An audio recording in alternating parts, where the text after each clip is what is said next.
जब जंग यमामा के मैदान में 700 हाफिज कुरान का खून बहा तो एक सहाबी के जहन में एक ऐसा खौफनाक सवाल आया जिसका जवाब अगर न मिलता तो शायद आज हमारे पास कुरान महफूज न होता। ये उस वक्त की बात है जब नबी सल्लल्लाहु अलैहि वसल्लम की वफात के सिर्फ एक साल बाद जंग यमामा में तकरीबन 1200 सहाबा किराम शहीद हुए, जिनमें से 700 के करीब हाफिज कुरान थे।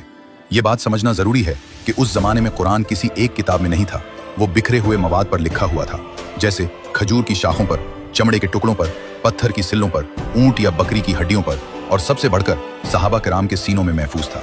जब जंग यमामा की खबर मदीना पहुंची तो हजरत उमर फारूक रजी अल्लाह अन्हु के जहन में एक खतरनाक सवाल आया। उन्होंने सोचा कि अगर इसी तरह हर जंग में हाफिज कुरान शहीद होते रहे तो कहीं कुरान का एक बहुत बड़ा हिस्सा जाया न हो जाए और कहीं कुरान का वजूद ही खत्म न हो जाए। वो फौरन हजरत अबू बकर रजी अल्लाह अन्हु के पास गए और कहा, कुरान को एक जगह एक किताब की शक्ल में जमा कर देना चाहिए। हजरत अबू बकर रजी अल्लाह अन्हु पहले घबराए और कहा, मैं वो काम कैसे करूं जो खुद रसूलुल्लाह सल्लल्लाहु अलैहि वसल्लम ने नहीं किया। ये कोई जिद नहीं थी, ये उस शख्स की एहतियात थी जो दीन में जरा भी बिदत से डरता था। लेकिन हजरत उमर रजी अल्लाह अन्हु ने समझाया, ये बिदत नहीं बल्कि दीन की हिफाजत है, क्योंकि कुरान पहले से लिखा हुआ मौजूद है, बस उसे एक जगह इकट्ठा करना है। आखिरकार हजरत अबू बकर रजी अल्लाह अन्हु का दिल भी मुतमईन हो गया। इस काम के लिए हजरत जैद बिन साबित रजी अल्लाह अन्हु का इंतखाब किया गया। हजरत जैद रजी अल्लाह अन्हु कातिब वही थे, यानी नबी सल्लल्लाहु अलैहि वसल्लम के सामने कुरान लिखते थे। वो हाफिज कुरान भी थे। नबी सल्लल्लाहु अलैहि वसल्लम ने अपनी जिंदगी के आखिरी दिनों में पूरा कुरान एक बार फिर दोहराया था और जैद रजी अल्लाह अन्हु उस वक्त भी साथ मौजूद थे। जैद रजी अल्लाह अन्हु का तरीक़ेकार इंतहाई सख्त और मोहतात था।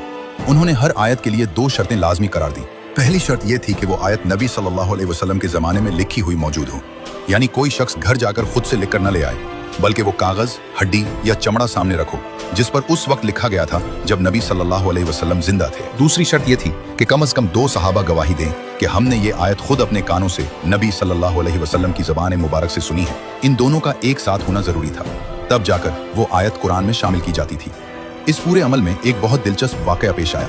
जब सूरत तौबा की आखिरी 2 आयात की बारी आई तो पूरी तलाश के बावजूद वो आयत सिर्फ एक सहाबी हजरत अबू खुजैमा अंसारी रजी अल्लाह अन्हु के पास लिखी हुई मिली। अब मसला ये था कि शर्त 2 गवाहों की थी और तहरीर भी सिर्फ एक के पास थी। लेकिन यहाँ एक खास बात याद आई। नबी करीम सल्लल्लाहु अलैहि वसल्लम ने खुद अपनी जिंदगी में हजरत अबू खुजैमा रजी अल्लाह अन्हु की गवाही को 2 आदमियों की गवाही के बराबर करार दिया था। ये एक खास एजाज था जो नबी सल्लल्लाहु अलैहि वसल्लम ने सिर्फ उन्हीं को दिया था। इसलिए उनकी अकेली गवाही और तहरीर को काफी समझा गया और वो आयात कुरान में शामिल कर दी गई। बाद में हजरत उस्मान रजी अल्लाह अन्हु ने हजरत हिफ्सा रजी अल्लाह अन्हा से कुरान का वो असल नुस्खा मंगवाया और उससे कई नकलें तैयार करवाकर मुख्तलिफ शहरों में भी